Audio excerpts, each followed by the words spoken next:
mga birds.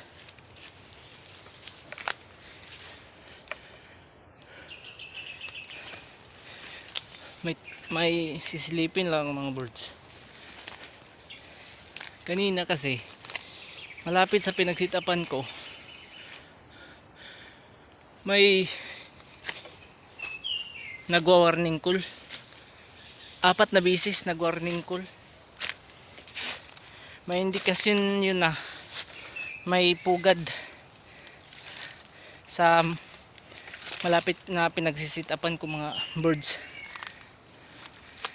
Kaya try kong silipin kung meron ba talagang pugad. Kasi ayaw nila lumapit. Grabe ang mga antitigas talaga dito mga birds. Grabe ang titigas. Tiga lang mga birds. Try kong tingnan kung may pugad ba talaga.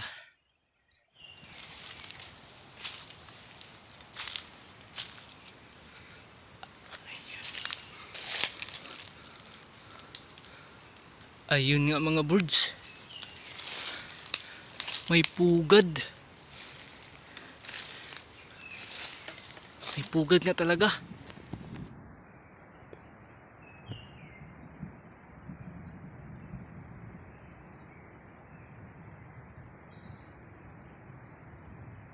Ayun no.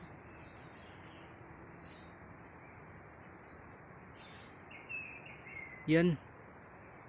Pugad nga talaga. Try kong akyatin mga birds. Teka lang mga birds. Akyatin ko muna. Ayun nga mga birds. Hindi nga ako nagkamali. May pugad. Tsaka may 2 itlog. Teka lang mga birds.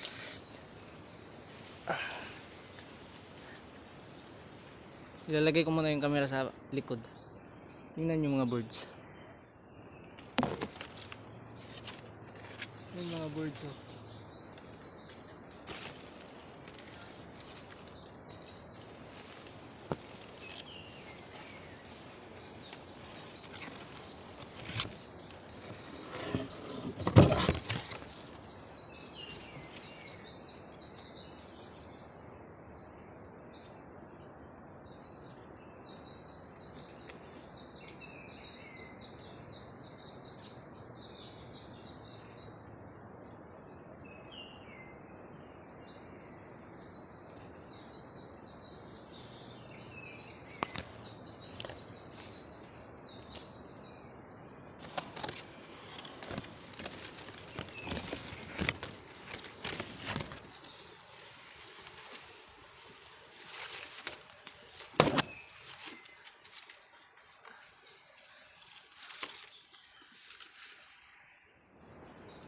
Ayun nga.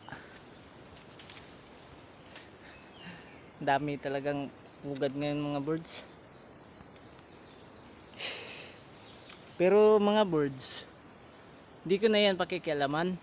Tiningnan ko lang kung may laman ba. May laman 2. Kita naman nyo naman siguro mga birds. Tsaka mukhang bago pa lang yan initlog. Bago pa lang yan siguro siya naglilimlim. Kaya ang gagawin natin, pababayaan lang natin yan. Hindi natin yan kukunin. Kasi ang dami na tayong mga alagang inakay. Grabe.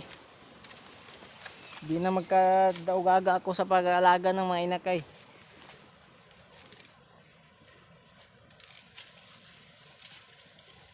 Yun lang mga birds.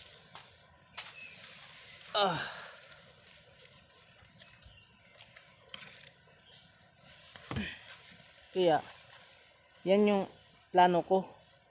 Di ko na yun pakikialaman. Pababayaan ko lang yun para dumami naman sila dito. Mga bagong generasyon na alimukon na hindi pa gaanong hindi pa yan talaga wais. Pag napisa sila, malaya pa sila dito na makakalipad. Pero yung mga magulang talaga nila, wala na. Ay, hindi na talaga yun dadapo. Kanina, ayaw talaga nilang dumapo. Grabe talaga ng punat na dito mga birds. Kaya napag-isipan ko na may yung itlog na nakita ko, pababayaan ko na lang yun. Hindi ko na yun pakikialaman. Kasi para dumami pa sila dito. Saka pag balik ko naman siguro dito pag maghunting ako, pag mahuli ko sila, i-release ko lang din naman sila pag nahuli ko. Yun lang yung gagawin ko muna. Kasi dito talaga na area mga birds. Mga wais na talaga yung mga limukon dito. Hunting zone to dito. Iba't ibang mga hunters dito na mga silent hunters ang pumupunta. Kasi malapit lang to dito. Marami dito mga limukon. Kaso lang, hindi talaga lumalapit. Yun yung mga magaganda dito mga birds. Kasi madami pa ditong mga limukon talaga na hindi na makukuha muli ng mga ibang hunters. Kasi mga wais na. Kasi yun naman talaga yung plano natin na maging wais sila. Para dumami sila at hindi sila maubos dito. Kaya, yun na lang hanggang dito na lang yung video natin mga birds. Kasi parang ulan na din. Nang oras din ako nag-hunt. Alas 4 na at alas 4 na ata ngayon eh. Sige mga birds.